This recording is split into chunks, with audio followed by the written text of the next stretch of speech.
નાના બાળકોથી લઈને મોટાને સૌને પીઝા ખૂબ જ ભાવતા હોય છે અને મેંદાના લોટના બનાવેલા આવતા હોય છે પીઝા બેઝ, જે આપણા શરીર માટે ખૂબ જ નુકસાનકારક હોય છે. પણ આજે આપણે આ પીઝો છે તે બાજરીના લોટમાંથી બનાવવાનો છે. તમે જોઈ શકો છો કેટલો સરસ અને દેખાવમાં પણ એટલો જ સુંદર લાગે છે કે જાણે બજારમાંથી જ લાવ્યા હોય એવો સરસ પીઝો બનીને ટેસ્ટમાં પણ એવો જ સરસ તૈયાર થાય છે. તો આજે આપણે આ પીઝો બનાવવાની શરૂઆત કરીએ.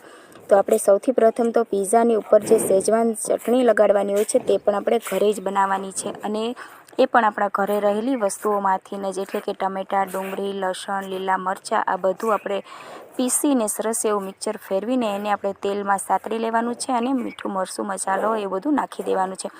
હવે આપણે રોટલો બનાવવા માટે મેં બાજરીનો લોટ લઈ લીધો છે 2 મુઠ્ઠી, અને એની અંદર પાણી અને થોડું મીઠું નાખી આ રીતે આપણે બાજરાની રોટલો જે રીતે બનાવતા હોય છે એવી જ રીતે આપણે આ બાજરીનો પાતળો એવો રોટલો બનાવી લેવાનો છે. આ રીતે પ્લાસ્ટિક ઉપર બનાવશું તો સરળતાથી પાતળો અને સરસ બનશે અને એકદમ ગોળ અને સરસ જ બનીને તૈયાર થઈ જશે. તો આ રીતે મેં રોટલો બનાવી લીધો છે અને તાવડીની અંદર શેકાવા મૂકી દીધો છે. અને બીજા આપણે જે કંઈ શાકભાજી નાખવા હોય, વેજીટેબલ્સ, એ જે કંઈ પણ નાખવું હોય તે બધું જ આપણે ભેગું કરી લીધું છે. શાકભાજી છે, શેઝવાન ચટણી છે, ચીલી ફ્લેક્સ છે, પછી સોસ છે, ટોમેટો, ચીઝ છે, ઓરેગાનો છે, આ રીતે બધું જ મેં એકઠું કરી લીધું છે, જેથી આપણને વારંવાર ગોતવું ના પડે અને ઝડપથી આપણો પીઝો બનીને તૈયાર થઈ જાય.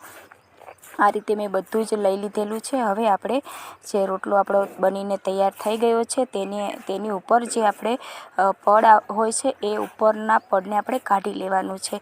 આ રીતે આપણે કોઈ પણ ધારવાળી ચમચી અથવા તો ચપ્પુની મદદથી એને ફરતું ધારે ફેરવશું એટલે એનો ઉપરનું જે પડ ફૂલેલો ભાગ હોય છે તે આપણે અલગ કરી શકીશું. આ રીતે અલગ કરીને એક બાજુ એને લઈ લેવાનો છે અને નીચેનો જે ભાગ છે એકદમ સોફ્ટ, એની ઉપર આપણે આ જે શેઝવાન ચટણી આપણે જે ઘરે બનાવેલી છે ગ્રેવી, એ આપણે એની ઉપર લગાડી દેવાની છે.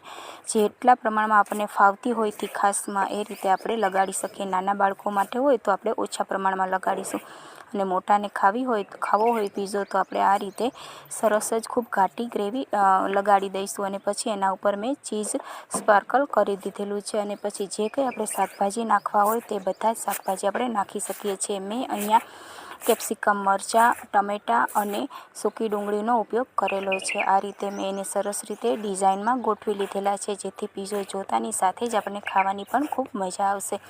આ રીતે આપણે બધા જ શાકભાજી ગોઠવી લેવાના છે. આની જગ્યાએ તમે મકાઈ પણ નાખી શકો છો.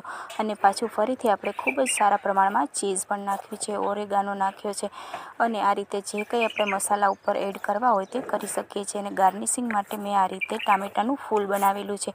તમે જોઈ શકો છો કે આ પીઝો કેટલો સરસ લાગે છે અને ખાવાની પણ ખૂબ જ ટેસ્ટમાં પણ ખૂબ જ સારો હોય છે. આની ઉપર આપણે ટોમેટો સોસ નાખી અને બાળકોને સર્વ કરી શકીએ છીએ. બાળકો પણ સરસ રીતે ખાશે અને બહાર મળતો મેંદાનો પીઝો તો એ માંગશે પણ નહીં. તો આ રીતે હેલ્ધી પીઝો આપણે ઘરે બનાવીને આપી શકીએ.